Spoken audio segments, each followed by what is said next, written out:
So, um,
hey,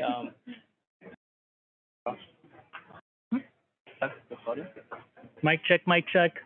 Can you all hear us? Hi. Oh, hey. Well, then, you decided. So, Panicking. panicking, yeah. Why did you do that? Yeah. No, I think we just got to work. Cool. I think we're good now. I think the audio is going to.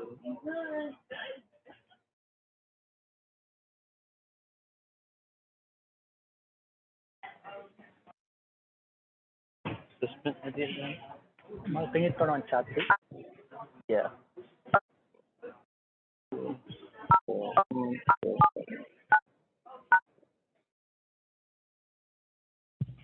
Or can we admit that person?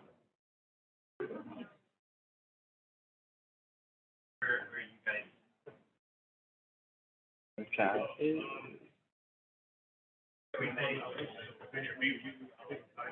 Think all good? Yeah. Can you do that thing like we do in the morning meetings where we see them? Have anything turned on? Oh, gosh, that's fine. We're, or, I don't know how they have it. Yeah, it's fine. Yeah, they don't have their.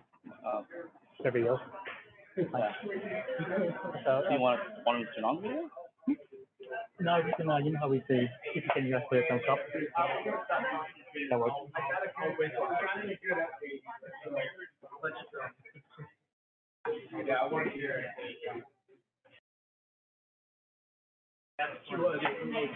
Hello, hello.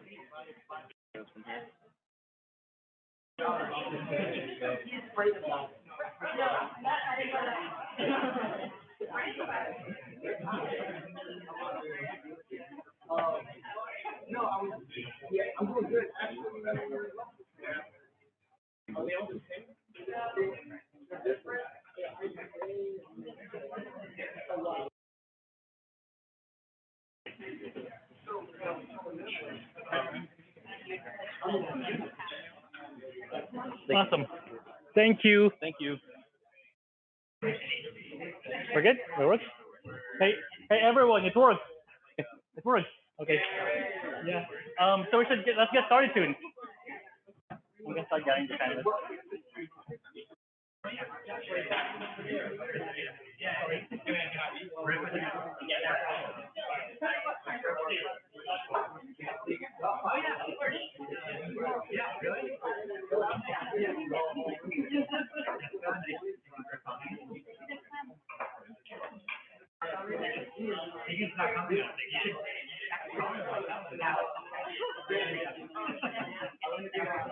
I've been there for. We're gonna get started. Have everyone start getting in the seats. Thank you.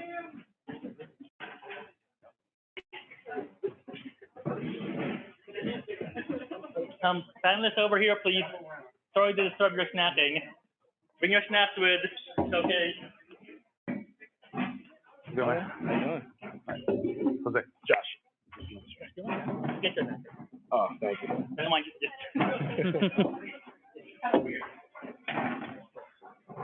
Am I gonna be the only one that's eating while this is happening? I'm gonna be that guy. Well, Josh, nice nice to meet you. to be here. Okay, that helps. I'm a fourth person.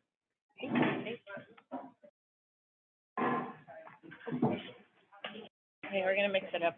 We're gonna do boys and girls separately. Oh. It was just who got here first. Sat down. Not doing this. Mingle and blend. Here we go. That's more like it. We got quality. Okay. Diversity. I guys have to be closer to the camera. Yeah. Be further away from the camera. I look better at a distance. Close up. Thanks for joining us, everyone. We're slightly behind schedule, so we're going to speed up a little bit. Thank you for coming to our panel on how to talk to strangers. We're going to do our best to teach you how to talk to strangers. Grandma's over there, so that's actually what I should be talking. Here's our panelists. Panelists, can you please introduce yourself? You can start with Jose. Oh, me first. Jose Sanchez. I'm a design leader at DLR Group. I'm actually the mixed-use design leader for our global design sector, as well as the California regional design leader. And recently, as of this year, I was one of the tri-leaders for our equity forum for our firm as well. Grew up in Long Beach, went to USC way back in the day, so fight on. Yeah, really excited to be here and sharing whatever I can share. Good evening, everyone. My name is Jessica Landon. I'm the College Project Director for East LA College. I'm a consultant to East LA College, part of the Build LACCD Bond Program, and I work for a company called Cordova Corporation. I've worked for Cordova for over 16 years. I started as an intern there. I originally got my degree in civil engineering, and I've been active in Construction Management Association of America. I'm currently on the CMIT committee, so if anybody's interested in becoming a CMIT or a CCM, please get in touch with me after this. You know, I really enjoy networking with new people and working with younger people that are coming up into the industry, and I'm really excited to be here tonight. Hey everybody, I'm Josh Foster, founder of JAFCS. It's JAF Creative Solutions. It's a community impact partnership and engagement firm. And so alongside of that, I'm also at ELAC. I'm a professor in the architecture department and have some Long Beach connections as well. I coach high school football down there, among some other things, and fight on also. Yeah. LVC runs strong, right? Yep. Yeah. Hey everyone, I'm Carmen Suero. I'm the second vice president for Socal NOMA currently, and I also own my own architecture firm. And if you can't tell, I don't like doing this, but I'm doing this for you guys. Thank you. And just props to the Development Professionals group, Safe, Rain, and Stephanie for helping put it together. My color, Development Professionals. Good. Let's get started. Okay, so let's start with the questions. So for you, what are your goals for networking? This will take the start off. Start. I guess I'll start. I think that for me, there's two different set of goals, right? There's the personal professional piece. There's also the growth in the business. And so I network in the things that I'm passionate about. So whether it's NOMA or the USC Architectural Guild or AIA, those are things that I'm passionate about as far as like architecture or the industry or mentorship. The other piece of it is growing business. And that's the part that impacts the work that I do at DLR Group or the previous firms that I've been at. And that could be with the ULI, for example, Urban Land Institute. I was back in the days a little heavily in retail, so that was ICSC. So I was really involved with ICSC, traveling to the conferences, a lot of different committees. With ULI, I've been in the urban marketplace for now 7 years. Done green build as well because I'm passionate about sustainability. So you find the connections that you're passionate about, and you also find the pieces that allow you to grow within your work and the things that you do. And that one of them can help you in your career as well as you connect with people personally. It also allows you to share some of your knowledge with those emerging professionals as well. When it comes to the work aspect of it, the professional piece of it, that also allows you to grow in your company as well too. Making those connections to grow clients, to meet people, to not only build a business, but also make those strong connections that create networking opportunities within the project itself, whether it's additional engineers or consultants or that future client that you meet today that might be that client that shows up in 10 years from now with that project that will impact you and make you look really good with your boss, right? You go for it. Okay. I was gonna say, I think for myself, it just kind of boils down to relationship building. I think what I do now is basically networking all day, all day long. I was just talking with Matt earlier. I was like, I had about 7 meetings today. 5 of them with people I had never met before, and just talking, real relationship building. Some specifically for project based, some just to kind of get to know people in general. That could eventually down the line be a part of my network, whether that be for a project, whether that be for initiatives that I'm a part of, things like that. But I think it really boils down to relationship building, because in that sense, it makes it feel a lot less transactional for me, which helps out a lot when it just makes it the case where you're going into a space, talking to somebody, hitting a connection point that usually has nothing to do with maybe the project or the thing that we're there at that networking event for.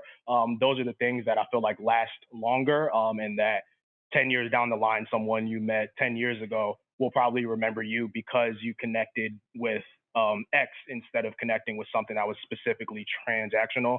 So I think that's kind of what it boils down to me, is relationship building. Yeah, and just to kind of piggyback on what Josh and Jose said, for me, it kind of changed over the years. When I first got into the industry, of course, it was primarily personal networking, right? I was looking for jobs and opportunities, and less so nowadays. I'm kind of more interested in getting to know people from different firms that I might be working with, architecture firms or construction firms.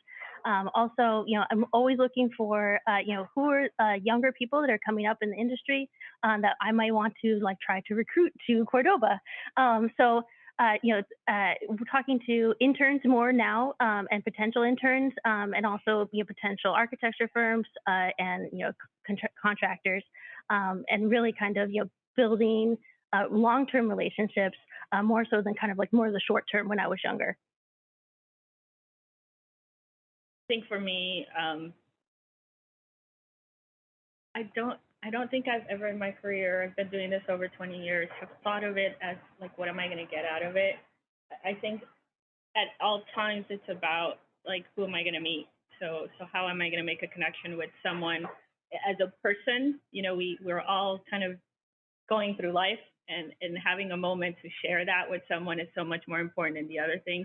I think I worked in a lot of really large firms where there was always someone to take care of the business development and all that good stuff. So you could handle your design side of things or construction, but you didn't have to worry about it. So it gave me a little bit more freedom to not have to worry about bringing the work in and worrying about how I was making those connections. Now that I own my own firm, I think every single moment I'm awake, it's my baby. So it is all I do, but I try to do it by doing it who I am. So I will make connections. This is what you get, right? There's nothing but me, and I try to be as honest about it when I meet potential clients or whoever it is, because ultimately, if you can't be yourself, it's going to come across at some point that you weren't being real. And so I'd rather someone just say, it doesn't quite fit the first time around, and just get it over with and just move on from there. So that's kind of my approach. Everyone, next question. Have you ever had a networking fail, or does such a thing even exist? Yes. Yeah. That is a thing? Does that Yeah, 100%. Okay. I mean, this is one of those moments where you're like, don't try this at home, really don't. But when I first moved out to LA, it's been 6 years now. I was getting in an Uber. It's already starting weird, but I was getting in an Uber, And the driver, me and him had a great conversation. It was probably like a 20-minute ride or something like that. Long story short, by the end of the conversation, I told him what I did, and he was like, we should connect. I have some project that I needed to do at my home. Let's connect after this. So I gave him my business card. He connected with me about a week or so later. Again, I didn't know this guy like at all. And I decided to go over to his home. He was an interesting character for sure. I went to his home. Great guy. His wife was amazing. They welcomed me in, and then we started talking about what exactly he was looking for me to do. And then he was like, "Oh, I want to do some renovations in my backyard. I have a garage, so on and so forth." And then we started talking more. I went back there, started looking, and then he started explaining like exactly what it was for and what he was looking for in it. Went down on the line and realized that, in the nicest term, he was a conspiracy theorist in a sense. So he wanted me to build a fortress for when people come and get him, and just kind of go down the line of a lot of different things that I was like, I probably should have figured out who this is before I just came in here, because he might think I want to get him now and I might not be leaving today. Long story short, I ended up telling him this might not be the best fit. I don't think that's my expertise, but thankfully I made it out of there, and he's a great guy. But yeah, sometimes you might want to vet things a little bit deeper. Reminder, there's a judgment-free zone. So, okay. So, I call myself an A and B person. That means I have been diagnosed with anxiety and depression. So sometimes meeting people can be my worst nightmare. I think the first 10, 12 years of my career before I was diagnosed, it was just an overwhelming, ridiculous feeling of the world's going to end when you have to be in a room where there's going to be strangers. Architecture means you're going to be in a room where there's going to be strangers constantly. So it was a daily fight for me. I was lucky. I got one boss who was like, and she was doing BD all the time. So she took me to an event and she's like, "What is wrong with you? This is not the person I know." And I explained it to you. Huh? What's BD? Business development. So she said, "Here's the trick. When you're in a space and you don't know anyone and you're really nervous, just find one person. That is all it takes to break that door. So you find that person, you say hello. Might be the worst thing you could do, but just do it and get over it. So take that moment and do that." And so for me, walking into any room, if I don't see someone, I will have to make that extra effort to take myself out of what I'm going through and say hello to someone and just get it, like take the step, because it is really, really difficult for me. But with that failure, it also means I'm acutely aware where there's other people like me in the room that look like they're about to die. And they're standing there in the corner with a glass and they're like, "Okay, kill me now." And those are the people I go to. I go, "Hey, how's it going?" Because by having this anxiety, I could see someone else who might be just as uncomfortable. And so I'll be like, "Hey, like, come on, let's go be anxious together over there." And so it helps sometimes, because you do start seeing that everybody else at some level has that same feeling as they come into spaces where they don't know anyone. I think I had similar type of things. Like, people that know me now can't believe that I was like scared to go talk to a random stranger in a room. But it took a long time. I used to feel early on, I had this out of body experience, like being in a networking event or being somewhere at a conference like that, where I had to talk to people I didn't know. It just felt like it wasn't me. I had to pretend I was somebody else, and then I would get the courage to actually talk to somebody else. Mm-hmm. And it was a weird kind of sense that I had to get past that. But I think a networking fail would be to not reach out and make that connection. That's a fail, right? If you're at an event and you didn't get the opportunity to meet somebody or meet somebody new or make that connection, then you failed at the task at hand, right? The networking piece. But really, at the end of the day, if you just met that person for the first time and you made a mistake or you said something that you felt was dumb or whatever, who cares? They didn't know you to begin with, right? So at the end of the day, like, you can brush that off and be like, "Hey, I'll learn from the next time. It'll be a funny story you could tell later on." Yeah. And share in moments like this. But it took a long time for me to get comfortable to do that. Even today, I met Jessica and just kind of latched onto her and just talked to her for the whole time before we did here. And it's just part of it too. Just the point you get comfortable with somebody, then you can move on and work the room a little bit.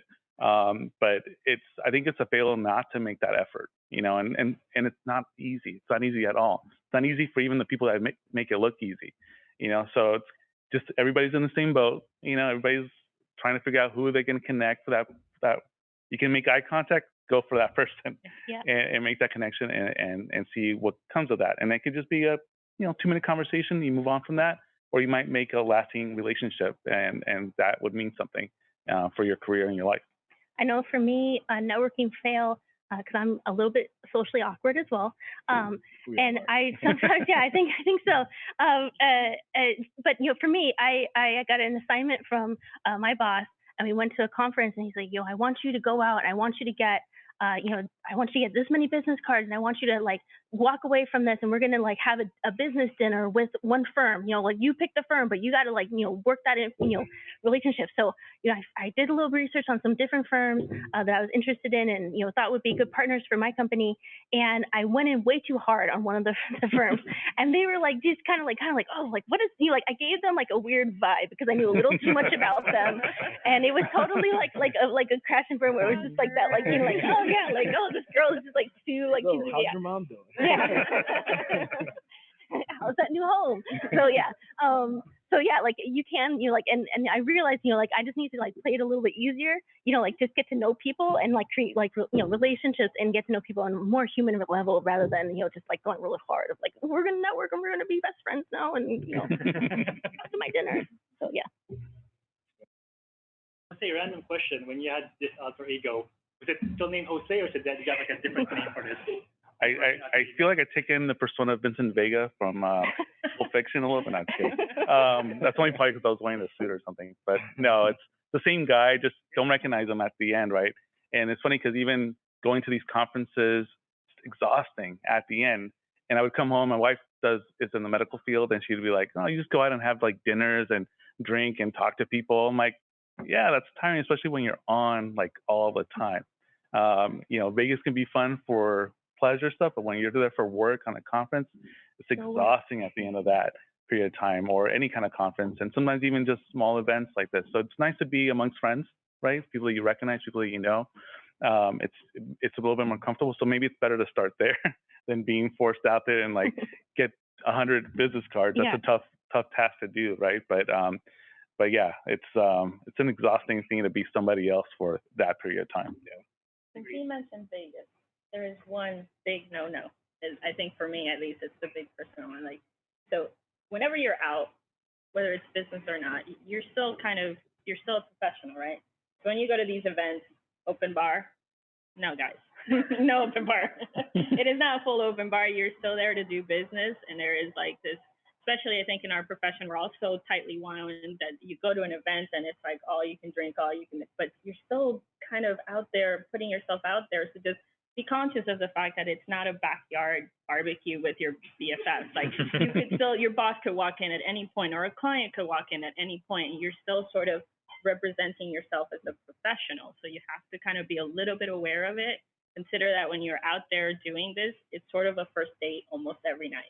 If you're doing this, you're still meeting new people and you're still putting in that effort. So, easy on that one. Okay, can you save your question until then? You have a question for today. I know, I love Kathy. But this is open bar as well, so yeah. Take it easy. Yeah, I'm here taking notes. No open bar. Stay with the Sprite. Don't go with the without. For every beer, take a Sprite. Yeah. It's balance, guys, balance. Yeah. Next question. So we talked about going to conferences. How do you decide which networking event to go to, and how do you prepare for them? Well, I think I'm just going to say, because I said at the beginning, I have two different ways of approaching the networking events that I go to. Some of the ones that USC Architecture Guild, I'm passionate about because I went to USC, and I wanted the success of the architecture program is important to me.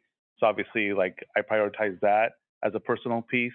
NOMA events, AIA events, like the design awards. It's a place I can get to meet friends or reconnect with friends in the industry. And so those I can maybe meet a connection there. Personal growth makes me feel good to be at those events. The other ones are different, right? You have to plan a little bit in advance. They're the client building ones. their maybe consultant building programs. So that's how I separate the two. And it's hard to kind of manage all of that. And for me personally, like work-life balance has become really more important. I have 3 kids, all under the age of 15. And so being present at home too, like being gone all month long would be a no-no, right? Especially my wife would be really upset. So I would pick 2 events a month.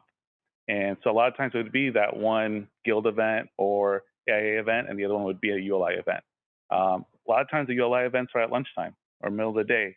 They seem a little bit easier, kind of you have to work around your work schedule. Yeah, but then the evening ones are the ones that you have to take out personal time away from the rest of your loved ones or the other activities that you like to do. So that balance is important too. So it got to a point that I decided, okay, 2 events a month. Doesn't always work that way, right? Sometimes it's only 1, sometimes there's 5, but the rule of thumb for me was the 2 events a month. Yeah, I usually kind of pick events, similarly, like, what's something that, is going to interest me professionally and what's something that's going to, interest me personally. These days I do a lot more professional kind of stuff, whether it's, presenting at some conferences, where, it includes networking and stuff like that. But also, it's fun to do, things like going to CMAA events or, I'm also involved in STEM Advantage. And they have some different events or different galas, so there are some like networking events that can be really fun where there's, food and drink and all that kind of stuff. And there's some that are a little more serious, where you're going to conferences and kind of more professionally networking with people. So, I try to find a little bit of a balance of that. I try to find things where my partner can come with me. That's always fun, and include him. But yeah, so I try to kind of limit it similarly, like where I have maybe like 2 events a month. You can't go overboard, I think, because and be doing stuff every week. So it does require a little bit of discretion, but really it's kind of the stuff that's going to speak to me the most. I think for me, it definitely shifted throughout the years. Specifically when I first got to LA, I was going to as many as possible because it was a completely new place for me. Didn't have any connections out here. So it was let me go to everything that I can. What I ended up starting to do as well is go to networking events that had nothing to do with my industry at all. That's kind of how I practiced to become better at networking. So I would go to a lot of tech networking events. I would go to film networking events. I mean, I have no background in either of those things, but what was great is because I knew if I completely sounded like a fool, I was probably never going to see any of them again in my day-to-day or with my work. So I was like, all right, I'm fine just testing things out, like testing out the way I approach people, testing out the way I lead into a conversation that might be about business or work or find the connection. And I think what that did for me is I ended up realizing that because I had no business connection with them, it forced me to find something to connect with them on an individual level. So whether that be a hobby, something that they like, the sport team that just played this weekend, what beer they're drinking or something like that. And that ended up transitioning over to how I just do business networking as well too. At this point, I just look for which one of these events are going to be the most fun. Because I feel like if I can't be relaxed and have fun and be in a good space mentally, and I'm going there just to be transactional, I'm probably not going to get the most out of it. And the best connections for me always end up happening when we connect on something that's has nothing to do with business. And so I think that's kind of how it shifted for me. That's a good tip. If you're trying to practice networking more, go to something that you'll never see those people again. So I don't do well, as I've said before. So for me, I try to get involved on the committee level. So I try to network at a much more smaller one-on-one thing than going to the large events. I try to do no conferences as much as I can. So I get very involved in planning conferences, but I don't necessarily want to be seen at a conference. So, I think in the past 2 years, I've given myself the kind of goal to speak at one event a year. So it's kind of like pushing myself to do the things I don't want to do, but I only push myself to do one and kind of see how that goes. So I find, and I think the people who know me will know that you've probably heard me talk to you more when we're at a smaller setting than I would in a larger setting. Just it's my comfort level, but that's how I've gotten to know people, and then people come through that because there's so many people that then let me introduce you to my friend, or let's go have dinner with a friend, and it becomes a smaller thing, and they see that that setting works well. So you have to find your comfort level, whether you like the big spaces or the small ones, and work with that. Just to add to that, I think if you're an emerging professional, or I think it's important to, like, if somebody invites you somewhere, take advantage of that moment, right? Most events cost money. So when you're invited in your company, somebody says, hey, you want to come along with me to this LHQ event or this ULI event? There's money attached to that, the money of your time and money to admission and everything else. So take advantage of those moments, and allow that person to be that one wing person too, and allow yourself to be introduced. That was a big deal for me. At the beginning, I would go with somebody that was the BD, the business development person, and they're the connectors, right? They know everybody in the room. Mm-hmm. And I'll just tag along, and then they'd be like, oh, my friend Jose here, and then I get to meet them that way too. I didn't have to be forced to kind of go across the room and meet random people. They would do that for me. So taking advantage of those moments are important too.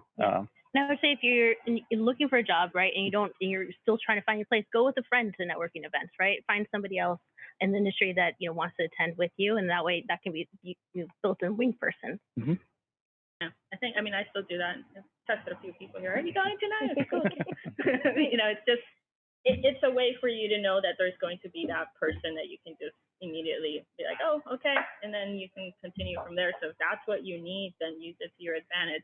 But also remember, as emerging professionals, those people you see next to you right now, they will become the principals. They will become the ones giving out the jobs. So it's not just about meeting those senior people. It's about meeting, your peers and starting to grow the network there, because as you move up, they're moving up as well. And that's really important to have that connection there too. That's a great point, because like ULI has a young leaders group, and a lot of the organizations have like the young leaders group. If you connect in that business circle, those project managers, or in businesses like usually you're VP, but there's like 10 VPs above you, right? You meet that person. That person might be the CEO of the company when you're at the position as well in your own life and your career too. So you make those relationship building connections early on.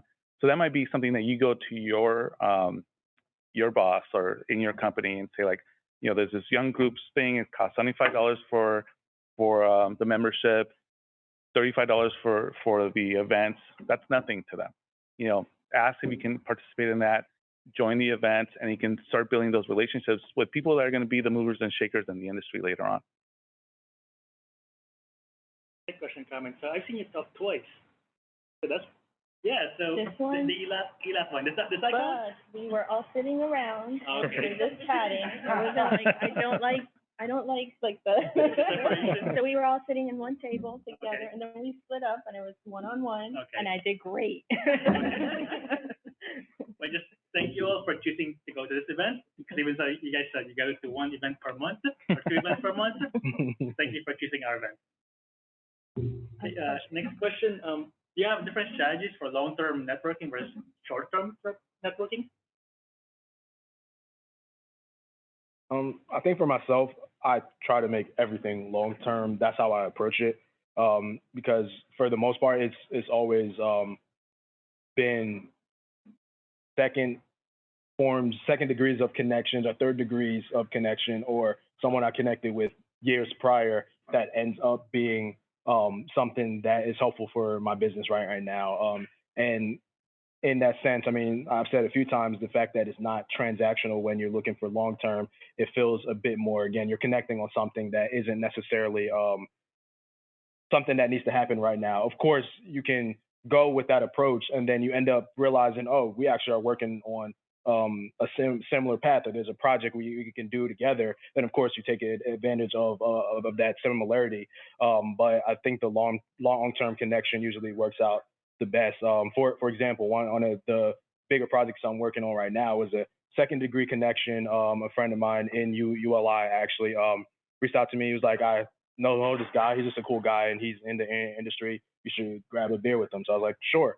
So we ended up grabbing a beer. We talked a bit, found out that he has a Tuesday night basketball league in downtown LA. And I was like, I've been looking to have a more consistent basketball run, and we started playing basketball together weekly. That's it, period. Like, it had nothing to do with the jobs that we work or anything like that. About a month or two into it, he was like, there's actually a project I think you would be really good on at the company I'm working with.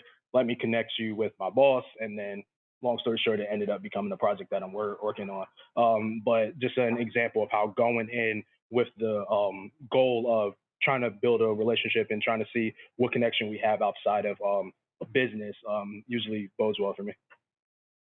I think that any successful networking relationship, it should be like, the goal should be like a long-term relationship, right? And really kind of like, that's going to be something that, like you said, it's going to come back, hopefully, and kind of like, pay itself off, just building that relationship. And then, maybe years down the line where somebody says to you, hey, you know what, I'm looking for a job, and you can bring them in, or, hey, you know what, I found a position that's be perfect for you, or a project that'd be perfect for you. So yeah, it usually should always be done with the goal of building a long-term relationship with somebody. And I think for me, I'm not sure, like short-term versus long-term, I agree, it's a long-term relationship. But early on, and even now with some groups, it's the local chapters I'm involved. But I'm at a stage where I'm getting involved with the national component of it. So where I was on committees like for ULI or for other groups, this has opened up the doors for national involvement as well too. So that's part of your growth, right?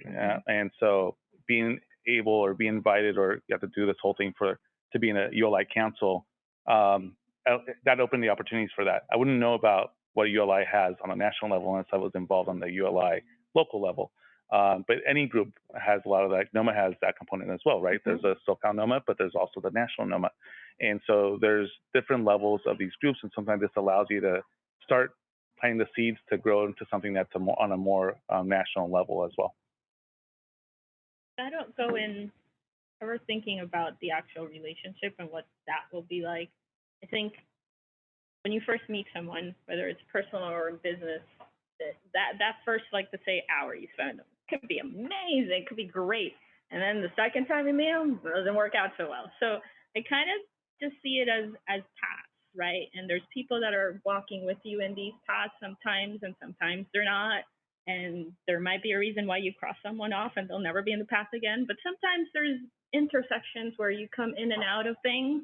And so I try to leave open doors as much as possible, and maybe not as much like full-on relationships. And then there's some that you just have to close, and that's okay too. If a door must be closed, just close it and keep on going. It's okay. So yeah, I think, that's sort of my approach. Right question, Joshua. So once that person gave you the project, you start letting him win? Still exactly the same. Like, still doing him? And that's how the relationship is real. I'm not letting you score me either way. Yes. Elizabeth, I see you have a question. We'll get to you at the end of discussion. We have one more question for the panel. So last question, what do you think is an underrated networking event? I think, Joshua, you already answered that one, going to the field. Okay, yeah. Everyone else, if you guys have like a ticket underrated event that you go to. Probably Uber drivers on. Yeah. Back when Uber pool was a thing, it was great. I just used to sit next to people. Hey, what do you do? Yeah. I think for me, the underrated one is, I think, family events. Sometimes we forget that family can connect you to jobs or also jobs too, like as far as like a project too. It could be that family barbecue and you meet that uncle, and that uncle's, has a connection, and they're typically most families proud of you, right? And so they want to show you how to succeed. And so like typically, right? And so if that happens, if you have those people that they're going to be your best champion, people that know you, people that love you. And so they're going to help you want to grow. And sometimes it's good to take advantage of that opportunity and tell people, like, when, make your parents proud and also make your family proud, and tell them what you do. And you might find a connection that way as well. I know volunteering, and I think that's something we've all kind of mentioned, but, going out and just, going to a different volunteering event where you're not really trying to network anyway, you're just, doing a beach cleanup or whatever it is that your goal is for the day. And taking that time. I've met so many people that are like-minded, doing things that have nothing to do with construction or design. So, doing things like I'm very much involved in the Sierra Club. So, and I've met so many people that, ended up, like they work for an architecture firm and, we ended up doing work together or something like that. So, you never know where you're going to meet people. And I think, getting involved in whatever it is that you're passionate about, other people will respond to that, and you'll meet people that are like-minded. If I can jump on that real quick, sharing all the things you do outside of work too is really important. Case in point, you're part of the Sierra Club. There's actually a project I'm working on that I should talk to you about. So because you start to share those things about you, like I always talk about how I coach football, how I do this and that, and that's usually the connection point that sticks with people. But yeah, so I'll piggyback on that. Whatever your passion is, go and do that. It doesn't always have to be that you're on for like business development and it's a thing. Just go and find what it is you're passionate about. I mean, for me, I quilt, so I belong to Quilt Guild. I actually had so funny story. I was on a Quilt Guild and we had this really famous woman who is internationally known for her modern quilting come in and talk to us. 2 months later, I get transferred down to San Diego for work. I'm working at UCSD. In construction, I'm fully decked out in my construction gear, and they're like, the clients here, like the main university clients here, and it's a woman she wants to meet you because she's never worked with a female PM on the construction side before. I said, absolutely, let's go.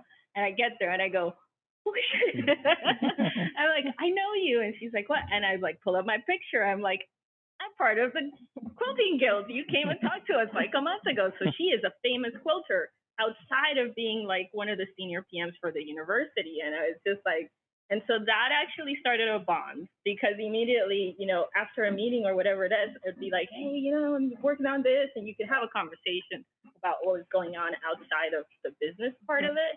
And it's totally coincidence, but I quit that job and I still talk to her, and she was the client. So it's not like there was any reason for me to continue the conversation, but we had a real bond. And there's like, quilters have their annual conferences and you go spend a ridiculous amount of money on fabric and it's amazing. But it's just like going to AIA. Hey, are you going to national conference this year? Yeah, okay, I'll see you there, that kind of thing. So there's those moments where you just share that with someone and it just makes it much easier. So can I talk about an overrated event? I love going to sporting events. I love when people give me free tickets to go to sporting events. That's always nice. But it always sounds good when somebody says, you want to go to a Laker game in a suite? And you're like, sweet, yeah. But then you're the only one watching the actual game, and everybody's behind you trying to talking about concrete or some electrical something, and you're like, if you need a +1, I'll watch the game. I know. And I'm always like the one sitting in the front, everybody's in the back because I'm interested in the game itself. So it always feels like I'm not here with anybody I want to hang out with, right? Because everybody's talking shop behind me, and so it always feels like overrated. Like I'm always like happy to go. And it's kind of like a letdown, unless you at least a +1. Yeah, so I'll go. Yeah. Have some more time. Do you all want to talk about overrated networking events? For me, one that can be, it always isn't. I'm gonna move away. Because I'm gonna say a USC thing. Oh, no. Stay some distance here, okay? Sometimes alumni events can be somewhat downers because ultimately you're talking to the person you went to school with for 5 years and your professors. And in terms of building something, that's more of like, it's someone you have a relationship and you keep on talking and it becomes almost like an evening of whining and nagging about the same thing versus growing and trying to find positives, right? So some alumni events tend to take a thing for me. USC architecture. No. Well, since you're going to be an alumni soon of USC, I'll bring you to the right event. Okay, maybe but that's the thing. See, so the interesting thing for me is I will be a USC alumni, but in an entirely different school. Yeah. So my alumni event will have maybe one architect meet in the room. So I will be sort of seeing things in a different way, and I appreciate that immensely. I went to SciArc for grad school, so all of my alumni cohort is all architects, right? So all we talk about is architecture, but now at USC, I'll be talking to people with incredibly different backgrounds once I'm done as my alumni cohort. So it'll be interesting. I'll definitely agree with that in a sense. Alumni events that are specifically for the department that you graduated from sometimes can be overrated because I feel like the ones that I get the most out of. Like I said, I was always that guy when I was on campus. I would find the stuff that had free food and then go to that. And so usually that would be things outside of the architecture department, because our architecture schools are just cheap, I guess. Yeah. So I would go to Good, yeah. I would go to the USC film department's events. I mean, USC is like the greatest film department, so you sit next to people that probably will be directing your favorite movie in like 10 years. And then I would go to public policy department event price and things like that. And those were the people that I had good conversations with, that some of them I actually still connected with right now. So yeah, it is kind of about expanding exactly your sphere of, I guess, network, and expanding outside of maybe your own industry can be valuable. I think sometimes events that are advertised actually as networking events can sometimes be a little overrated. It's a lot of times I feel like it's just kind of like a mill where people are just cards and there's no real like connections being made. So I'd rather go to something that's like a little more targeted as far as whatever the topic is going to be, and not really kind of go there for the point of networking, but more just to have a good experience or to learn something new. And then if I happen to network with some new people, that's excellent. And sometimes you go to an event thinking you're going to meet clients, right? And it's all other architects and consultants, and there'll be the one client there, and everybody's like on that person, like leeches and piranhas, and that's like a tough one. It's the other way around too. Sometimes you're the few architects and a lot of consultants, and you're the one that's being, actually that feels nice sometimes to be, have the all attention and be courted a little bit, but yeah, sometimes it's false advertising type of network. So it's good to kind of like understand and set expectations to where you're going to, and sometimes it's going to be a lot of us out there trying to get work, and so it'll be a lot of consultants and architects in the room, and same people that you see every time, which is nice because they become friends too, which is a nice thing too. But if the goal is to meet a client, there's no clients there, or just the one they can't get to, it feels like a letdown as well. Yeah. Thank you for that, everyone. That kind of ends the panel discussion. Now let's open up for Q&As. We have Ken up first, then Elizabeth, then Gabby. Ken, go for it. So I had my first question. All about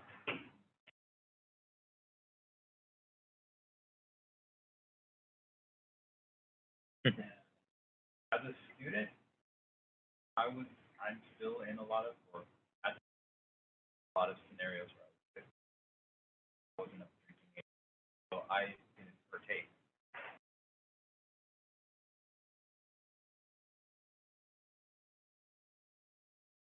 So you're drinking all the time? No.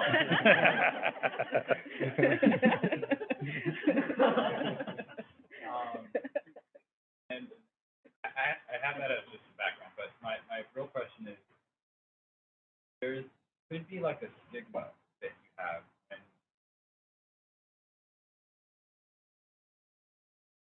and when you're action, how do you navigate that? So I actually don't. I have a policy of not drinking either whenever I go to events, because I've seen the same thing where people get a little bit out there. And what I do is because you don't want to walk around empty-handed, and like people are like, oh, can I get you a drink? And I walk around with a drink, but it's a non-alcoholic drink. There's a lot of you can get club soda with some juice in it. You can get, I like a Roy Rogers, which is like Coca-Cola with grenadine in it. But there's a lot of non-alcoholic drinks out there that you can walk around with, and no one's going to know the difference if that's something that you're concerned about. I was going to say the same thing. That's the easy fix, is you just ask for, a spritzer, and you can just tell them to put a little lime in it so it looks all nice and fancy, or even if they have umbrellas, some cranberry juice. Call it a day. A little cranberry juice if that's your thing. But find out what your comfort level. I think you'd be surprised at how many people don't drink, who walk around with the thing. Or, for example, apple juice. Great alternative to making it look like you have beer in your hand when you feel, and it's okay to drink. The thing would be is pace yourself, right? It's great, it's free, and you're thinking, okay, let's get that in. But no, have one drink, and you can hold that for a few hours and walk around. It's not a drinking event ultimately. It's not about like pounding them back, so. Just pace yourself. It's okay to have one, or even half. If you want to have half a beer and just walk around, that's completely okay. But there are many ways that you can do that without feeling isolated. And I would say if it's a concern for you, next time you go to an event, just look around, take a moment. You will notice a lot of people not drinking and just holding a glass of water in their hand, because it does help to have that thing in your hand to keep you a little grounded, right? So yeah, but you'll start noticing, and it'll give you a little bit of comfort to know that there's many of them out there. I think that's a great question too, because it brings up the fear of not being included or not being part of this club, right? And we can think of like the old boys club or that kind of piece. Like I'm not a golfer, but it feels like if I was a golfer, would I be a better networker, right?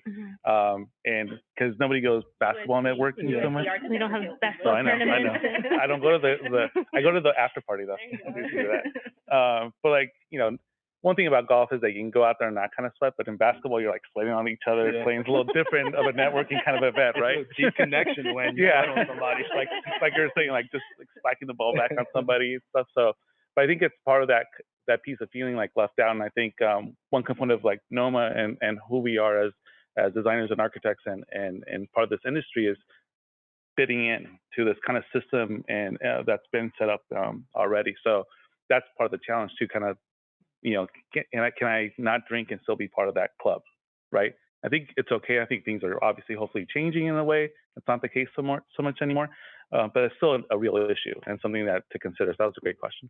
I also just, sorry, I'm just going to jump in and maybe this becomes a conversation, but, you know, I love the comment that, you know, sometimes you're just going and trying to be authentic and trying to meet people that you have some kind of connection with. And if people are really pressuring you to drink or they're judging you for drinking, is that really a relationship that you feel like you want to have, right? And that might be, sometimes you maybe don't have that luxury. Maybe it's someone that's a client or something, but often it might be something that actually it's good to know, you know, that you don't really want to be talking about. And I would totally respect someone a whole lot more if they came up to me and said, I just don't, I don't drink. I'd be like, I understood. You've set the table. I know where not to go. It's not gonna be like, come on, let's go do shots, right? You know, but if someone's like, I don't know, like someone's into beer and you start talking about the type of beers and how it was brewed and everything, then that's a conversation because there's something in common there. But the authenticity of just saying, I don't drink or it's not, I don't like drinking at business events, I appreciate that a whole lot more than trying to do something that's not natural to you. Yeah, just know who you are and how you respond in those situations. Like you said, you want to you basically want to connect with people that will respect who you are at the core. And also too, I mean, you learn a lot about clients and people when you're the least drunk one in a room. So has enough batteries, you know. Say that. And I actually don't drink. Right? So yeah, during events I just I asked the question and then a question. That's fine. That was a great question. I'm getting used to asking questions. Yeah. Good for you. Yeah. But as a young person, you also have the FOMO, right? Fear of missing out of the event. So if I don't join in on the drinking, am I not going to get invited to the after, like, you know, taking shots at the bar afterwards, or not get invited the next time? So I totally get it. It's definitely difficult, but you know, there's ways. I think honestly, I think probably helps a lot in that aspect. Being authentic to yourself is a key part of that as well. But no, it's not. It's just social life, right? You have that fear with your friends. You have that fear in network events. It just costs a little bit more on a networking professional level than it does with like your buddies, you know. So yeah. And what you might find too, and this is sense, but you know, you might find that there's a group of people that continue to go to events you're going to, and they all choose not to drink at events. But you go to their house for dinner and they drink a lot. But you know, it's all like how you set yourself up and who you're surrounding yourself with. You might find that there's a group of people that you see at events all the time, and you typically go have a glass of wine with them after the event. That's all like in the realm of things, but there's no hard and fast way. Everyone has to find their own comfort level and their own way of kind of navigating all these things that we all have in common. So. That question, Con. Let's go to Elizabeth. Please, can you read Elizabeth's question? Yeah. So Elizabeth is wondering if you, Josh, I don't know if you moved here from somewhere else, but she's asking if you networked with anyone before you made the move. And if she's asking if you guys have any networking tips for people that are actually moving out of state, because I think she is, unfortunately for us, going somewhere else in the next few months. Well, one, definitely share where you're going, because in events like this, you never know who has connections out there. So that helps a lot. The people that you're around may know people in the city that you're going to.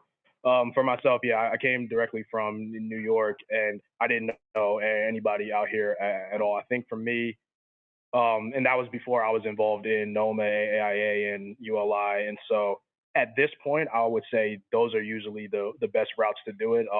Most big cities, there'll be one of those national chapters that have a local chapter. So going to an event right like that, I think is really helpful. For me, when I was first moving to LA, I want to say there was actually only one person that I reached out to before, and it was on LinkedIn. It was actually Stephen Lewis, because I had seen some work he did, and I was like, oh, he's in LA. It'd be a really great person to be mentored by. Just my luck when I was moving, he was like, oh yeah, I would have loved to, but I'm actually moving to Detroit next week. And he was like city planning design director and all that. He eventually came back to LA, and now we're connected and we talk a lot. But LinkedIn is a good way also. I mean, just got to get over cold call and people. The worst that people can say is no, or just not respond back, and just keep moving on to the next one. But yeah. Yeah, so I grew up in California, but I went to school in Washington, D.C., and then I moved back to California. So I went through something kind of similar where I, came to a place that was familiar, but, I didn't know anybody in the industry. And so I did a lot of what you did. I just, figured out, what are the active organizations that are, in Southern California, and I just, started signing up for different events. And going to them and meeting people that way, and really kind of just kind of going in there cold and saying, yeah, hey, I'm Jessica, I'm looking for entry level position or something, and just getting to know people. Are y'all from down here also? From Cali all the way. No. So I moved out here to go to grad school. So, but because I moved here for grad school, my network was my grad school. Like there were, 500 of us at the same time having the same problem. So it kind of, by the time I got out of school, I had a small network build, and we were all getting out into the workforce together after 9/11, and there were no jobs. So everyone would meet to have one beer because we couldn't afford anything else, but it's like you bond, and and then as people grow, then more things happen. I got lucky. I met my husband in grad school. So I always had that partner in crime to help through all that. And with the networking as well, we all just had friends in common. So I got a little bit lucky in that sense. But I grew up in another country, so there was nothing for me here. So I got to start from scratch in a way. And it's good and bad, but it allows you to path your way without any sort of background. So Joshua said something earlier too about new place, new experiences, right? New opportunities. And there's a whole lot of new things to explore, right? And so whether it's activities or organizations, it's just the newness of things can be exciting as well. And taking advantage of that, I think it'd be fun. I have a similar experience coming from New York out here. One thing I used was app. I still don't know if it's available now, but GroupMe, I think. Yeah. And so I just used that app to find like my interests on golf, music, and it gave me an outlet to meet strangers that was a little neat, because if I didn't want to talk to anyone, I could focus on the game, or that's something that you can also try.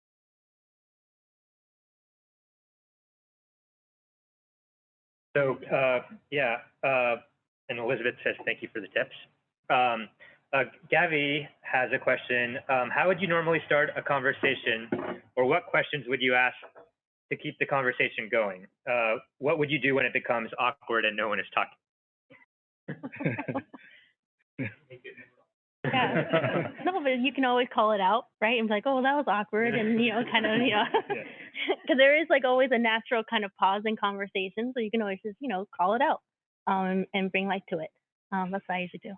This is bad, but this is my move. When I'm done, yeah. So if I use it on anybody, no.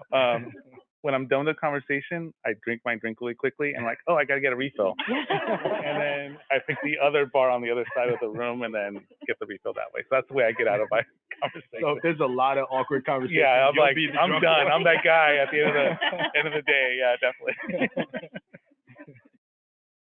So, something based vacations or when, what was your last vacation? Something just really generic that isn't of the topic, but can get you at least to understand where that person might be, and then get the conversation going. I think if there's that awkward pause, I'm usually going like, oh my God, was it me? But then I'm like, yeah, okay, I think we're done now. I'm very, just if it's not rolling, I'm good to say, all right, oh look, there's my husband over there. Okay, gotta go. Like whatever it is, and just exit. It's okay if it didn't work. I think especially in like a networking situation in these events, it's okay to say, hey, you want a bunch of people here that I also want to meet. Exactly. And it's like the refill is the easy one. Going to the bathroom is a very standard one too. There's you don't have to give that many explanations. You just exit, and then off you go. Just polite. But I think when starting that conversation too, like you have a common interest in the space that you're in, right? So whether it's this event here, so we're all part of the AAC community, so then we have that in common. Right away, we started talking about kids and commutes and where we work on, what kind of projects. You can start with a connection of the industry you're in and then kind of start building conversations from that. It's easy for me to get into sports. So I'll just right away get into my favorite teams and talk shit if their team is the Giants or something like that. I'll go against that. But whatever that piece of it, make that connection early on, and that conversation is going to be super, super easy. It's awkward when nobody has the same interests, and so then that's when you drink your drink and walk away. Yeah. But it's almost always you're there for a common purpose. Yeah. And usually not anybody didn't get dragged there, right? Unless there's somebody plus one to the event, right? Yeah, there's usually a point to make a connection. And for me, the standards are the kids or sports or the school. There's always pride in the school you went into. Easy thing to talk about. And when you're in LA, you can always be like, so that traffic getting here was great. Yeah.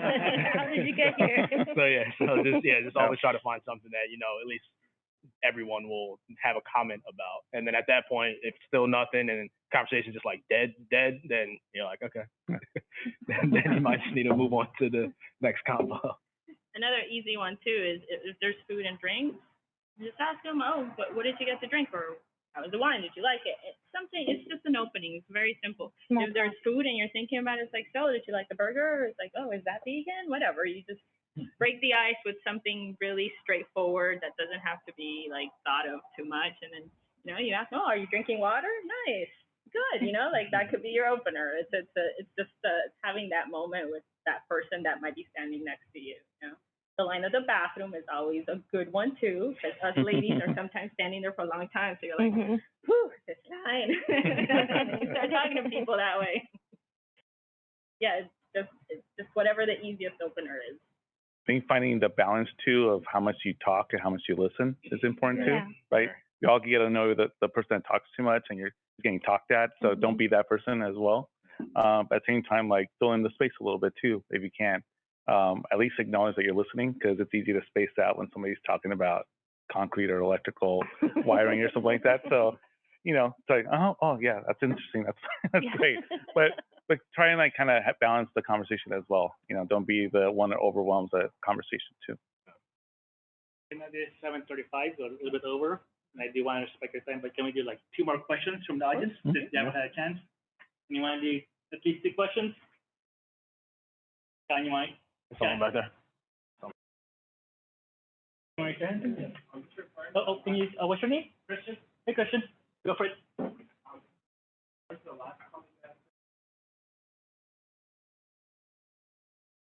Would you balance that if you're more so?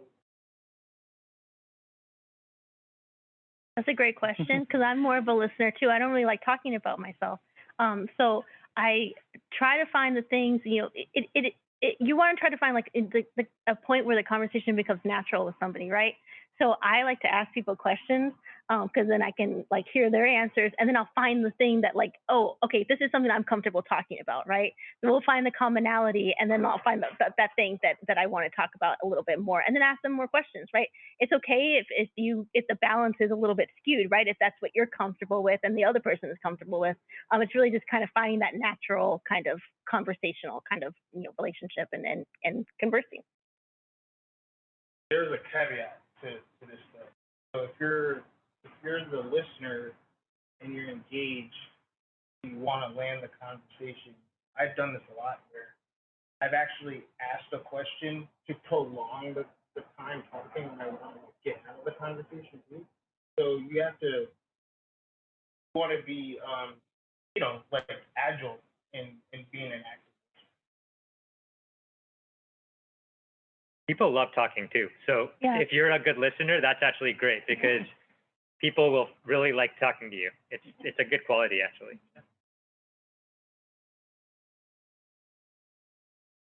Question? John, you can take it. So my question is, Carmen, you kind of already touched on this.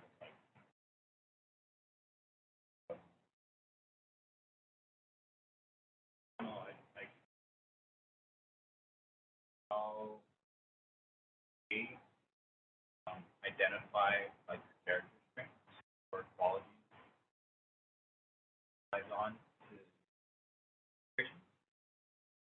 How do you apply those strengths? That's a great question. I just want to repeat it for the people that are listening virtually. So how do you identify what your strengths are when you're going into a networking situation? And then how do you apply those strengths when you're in that situation? I know is failure. Yeah. I've failed enough times trying to be someone I'm not that I am comfortable just being honest with myself now. Why I have to ask them and use them instead of ignoring them and saying it didn't happen. I was going to say trial and error. Doing the same thing. Yeah, no, as simple as that. Practice. I think for me, I tend to think of myself as a casual person. Like I try not to be pretentious about like things and try not to come off that way. So I build that as a strength. Like even whatever scenario I am, I try to make that connection, be like casual about my conversation, right? Not go right away and try to be the smartest guy in the room, because there's definitely that persona that happens too. And I let other people be that person and just be, myself and casual and trying to get that comfort zone. Now, I've been in situations where that doesn't work, where, you're, expectations, or you have like a Wall Street type of person and they wanted you to be the smartest guy in the room because they're hiring you type of thing, right? And so then you kind of have to change that a little bit. But for the most part, my strength is that, and I know that. That's my talking style. That's the way I present projects, and when I even talk about a project I'm presenting, I talk about connections that we might have made in that little small talk before the presentation, right? About like their kids or the sports team or whatever. I throw that in there. And I do that in networking as well too. Whatever pieces that I find that we were talking about, I just drop in there casually and just kind of make it a more personal connection. We'll talk about business later. We'll talk about us and get to know each other on that level first.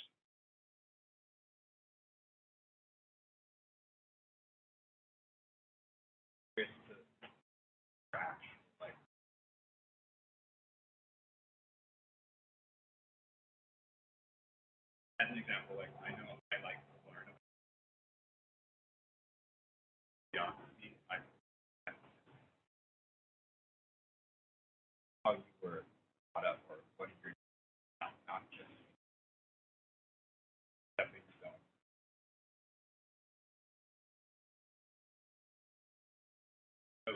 Where A means to an end.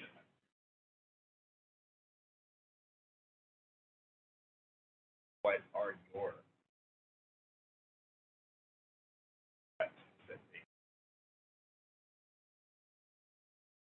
Now it's turned into a tough question. Yeah. Tough question. I know I do like to think of myself as a good listener. and somebody that, is also interested in getting to know people. So I ask a lot of questions, and I'm more happy to. I always end up with the people that are like the chatty Cathys, and those people like gravitate to me. So like that's kind of one of I think my skill sets is being a good listener and kind of and it's an important part of my job because I am meeting with faculty and staff, and we're designing buildings that they're going to have to live with for the foreseeable future. So being a good listener and hearing what people are saying is probably one of my strengths. And just kind of asking people, the pointed questions. I'm also pretty a direct person as well. So that can be good and bad. Sometimes I don't have tact, but I'm also, it can be good when you really kind of need to get to the point. So I think that everyone's going to have their own strengths and kind of things that they how they kind of get things done. And what they lean into.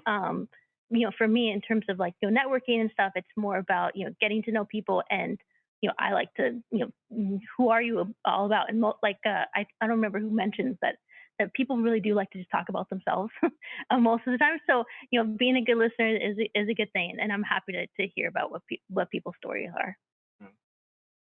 Yeah, I think for me, it kind of goes along the line of the casualness of things, but definitely just humor always breaks the ice and breaks walls down a little bit easier. Sometimes the jokes don't land and it gets awkward. Like, I guess I'm not as funny as I thought I was, but when you get in those situations, for the most part, it's kind of it helps set the tone where this doesn't have to be a really super straightforward, professional, transactional type conversations. Just like Jose said, though, sometimes there is just going to be the time where you have to make it super professional. And when you can find those moments to get that person to share a little bit more about themselves, usually that's the things that stick. But yeah, I think that's probably what I can think of for that.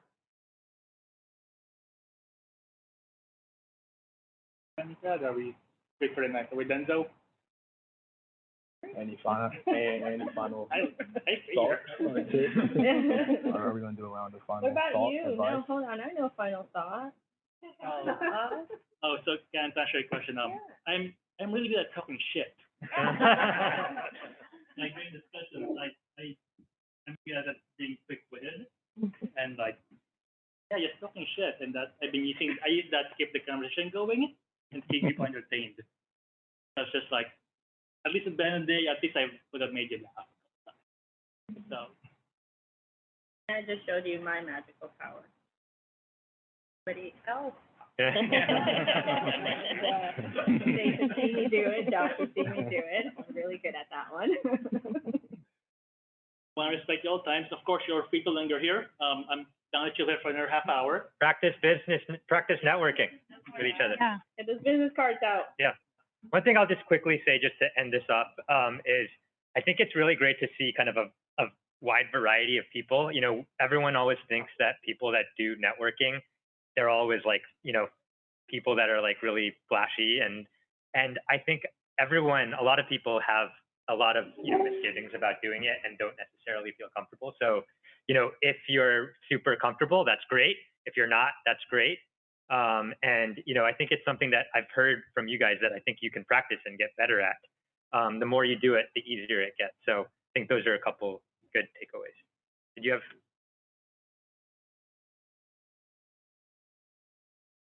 I had to challenge myself, and I still do sometimes because I'm not always comfortable. But the challenge I give myself, if I'm not comfortable, I haven't found anybody I can see that for 30 minutes. But I don't let the fear of being uncomfortable not be and so and that's how I kind of find it. I set up challenges of like 10. But and I'm a person who changed careers and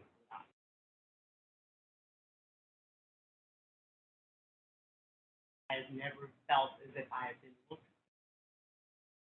at.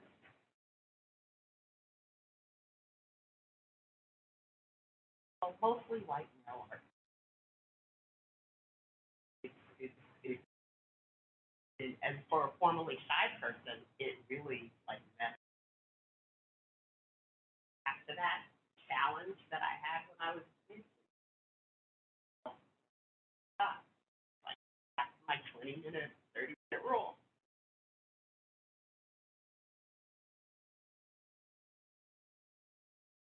Mhm. Thank you for coming, everyone. Let's finish all the snacks, drink all the liquor.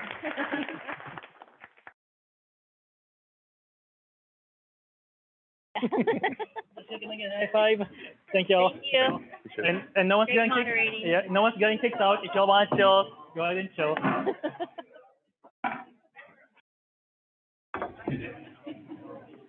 Good job.